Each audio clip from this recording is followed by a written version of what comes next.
Hello everyone, आज हम बात करते हैं Hindu minority and guardianship act of 1956। ये हिंदू लॉ का पार्ट है और आपके एलएलबी हो चाहे जुडिशरी हो, यूपी जुडिशरी के मेंस में, बिहार जुडिशरी में, सब जगह ये आती है, तो ये बहुत इंपॉर्टेंट है। आइए देखते हैं, पढ़ते हैं इसका इंट्रोडक्शन। इसका नाम क्या है? Hindu minority and guardianship act of 1956। ये हिंदू कोड बिल का पार्ट है। हिंदू कोड बिल जो है वो हिंदू लॉ को रिफॉर्म करने के लिए और उसको कोडिफाई करने के लिए ही बना था। इसके पहले चलते थे कस्टम्स या ओल्ड हिंदू लॉस। तो इस लॉ को बनने के बाद क्या हुआ कि कोडिफिकेशन हो गया for minority and guardianship act. इसको असेंट मिली ऑफ प्रेसिडेंट ऑन 25 अगस्त 1956। अब इस लॉ के बनने के बाद कोई भी हिंदू लॉ या कोई भी हिंदू कस्टम जो है फॉर माइनॉरिटी एंड गार्डियनशिप, अब वो प्रिवेल नहीं करेगा। अब प्रिवेल क्या करेगा? Hindu minority and guardianship act. एक हमारे पास लॉ थी पहले जो बात करती थी गार्डियनशिप एंड वॉट्स, यानी कि बिल्कुल सिमिलर टाइप की लॉ थी ऑफ 1890।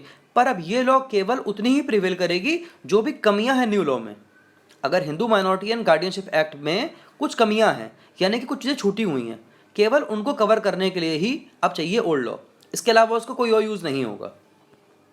अब मोस्ट इंपॉर्टेंट क्वेश्चन है कि why minor needs a guardian, क्योंकि ये पूरी बात ही हो रही है माइनर और गार्डियनशिप के बारे में। तो क्या ज़रूरत है? For understanding capacity. देखिए, अंडरस्टैंडिंग कैपेसिटी ऑफ माइनर बहुत कम होती है, इसलिए वो समझ नहीं पाता चीज़ों को, कॉन्ट्रैक्ट कर नहीं पाता, कोई भी डील कर नहीं सकता, गिफ्ट सेल मॉर्गेज कुछ कर नहीं सकता, कॉन्ट्रैक्ट में उतर नहीं सकता। Taking care of himself and his property, वो अपनी प्रॉपर्टी और अपनी खुद की देखभाल नहीं कर सकता, इसीलिए उसको चाहिए गार्डियन।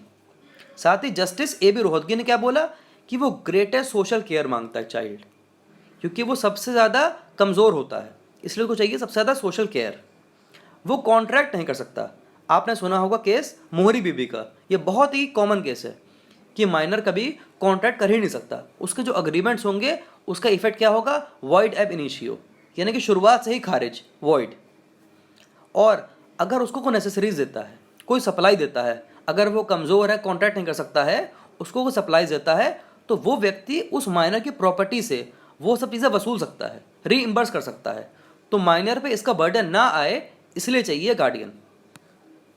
अब समझते हैं कुछ और चीज़ें कि इसी एक्ट का सप्लीमेंट है गार्डियन एंड वॉर्ड्स एक्ट। मैं आपको ऑलरेडी बता चुका हूँ।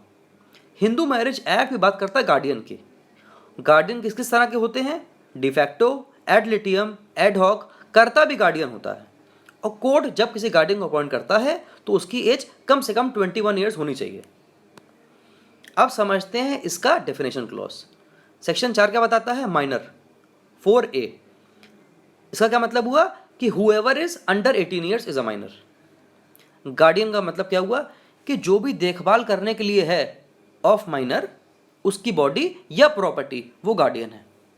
इसके टाइप्स क्या होते हैं? नेचुरल गार्जियन होता है, बाय विल यानी कि वसीयत द्वारा, डिक्लेयर्ड या अपॉइंटेड बाय कोर्ट, या कोई और व्यक्ति जो किसी और लॉ द्वारा बना हो, for example guardian and wards act के द्वारा।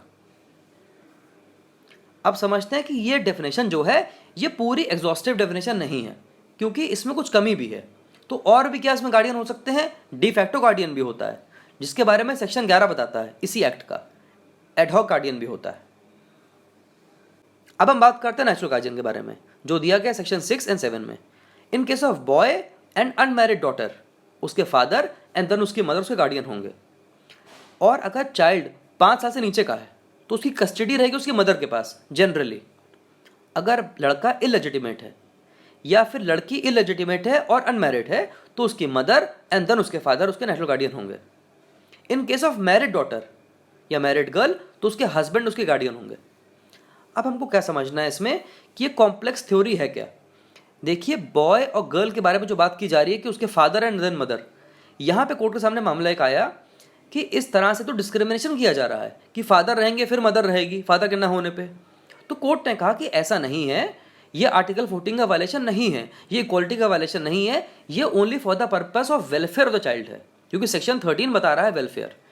और अगर उनको लगता है कोर्ट को कि उसकी मदर उसकी बेटर गार्डियन हो सकती है तो कोर्ट ही काम कर सकता है, उसके फादर के रहते हुए भी उसकी मदर को गार्डियन बना सकता है। और जहाँ तक बात की गई है हस्बैंड की, तो अगर एक मैरिड गर्ल है तो उसका हस्बैंड उसका नेचुरल गार्डियन होगा।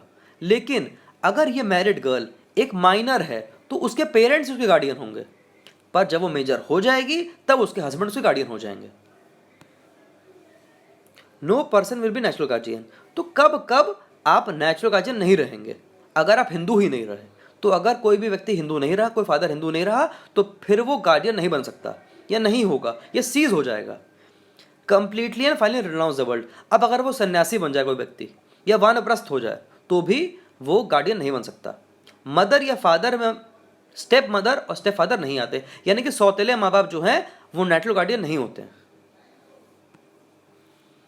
अब बात करते हैं एडॉप्टिव सन की, तो उसके कौन होंगे? अब देखिए, सीधी बात है कि जब बच्चा अडॉप्ट कर लिया जाएगा तो नई फैमिली में आ जाएगा, तो नई फैमिली का भी सेम रूल लगेगा कि उसके फादर एंड देन उसकी मदर। सीधी सीधी बात है। लेकिन आप देखेंगे अगर सेक्शन 7 को, तो वहाँ पे केवल सन की बात की गई है, डॉटर की बात ही नहीं की गई है।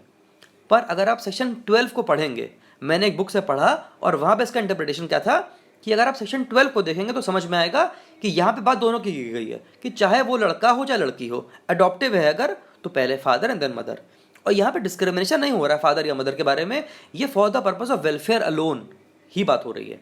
अगर कोर्ट को लगता है कि उसकी मदर उसकी बेटर गार्डियन हो सकती है, तो वो काम कर सकता है। What is natural guardian? इसका लॉजिक क्या होता है? तो गार्डियन क्या होता है? नेचुरल, जो उसका खुद का रिलेशन हो नेचुरल। अब उसके फादर और मदर उसके नेचुरल रिलेशनशिप हैं, इसीलिए वो उसके नेचुरल गार्डियन हो चुके हैं। Does not require courts order.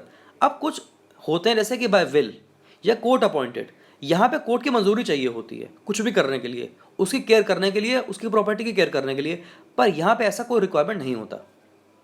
Father and then mother का जो लॉजिक है, इसका यही मैंने बता दिया आपको कि ये for the purpose of welfare alone. और अगर एक माइनर वाइफ होगी तो उसके पेरेंट्स उसके गार्डियन होंगे। Custody can't be granted to husband even if he is adult. उसके पेरेंट्स उसके गार्डियन होंगे, पर जब वाइफ मेजर हो जाएगी तो फिर उसका हस्बैंड उसका नेचुरल गार्डियन हो जाएगा। हिंदू विडो अगर रीमैरी कर लेती है तो उसका कोई बच्चा अगर होगा तो भी वो उसकी नेचुरल गार्डियन रहेगी, वो चेंज नहीं हो सकता। एक बहुत ही इंपॉर्टेंट केस है गीता हरिहरन का वर्सेस आरबीआई ऑफ 1999। यहीं पे है सारा लॉजिक ऑफ वेलफेयर। हस्बैंड और वाइफ दोनों क्लेम कर रहे थे कि हमको चाहिए कस्टडी, हम उसके गार्डियन है बच्चे के। और मदर ने क्या बोला? मदर ने तो ये कहा कि आर्टिकल 32 में ग्रिड डाली और ये कहा कि section 6A and 19B of guardian and wards act, जो ये बात बोलता है कि फादर एंड देन मदर, इसका लॉजिक उन्होंने बताया कि ये डिस्क्रिमिनेटरी है।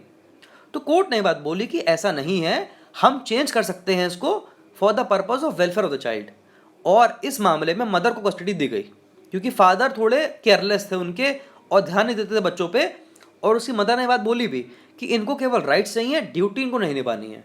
तो कोर्ट को जब ये लगा कि ये वाकई सही बात है, तो कोर्ट ने बच्चे की कस्टडी मदर को दे दी, फादर के होते हुए भी। अगर आपको वीडियो पसंद आता है तो उसको लाइक करिए, चैनल को सब्सक्राइब करिए और मेरे वीडियो को लाइक करिए एंड शेयर करिए। Thank you.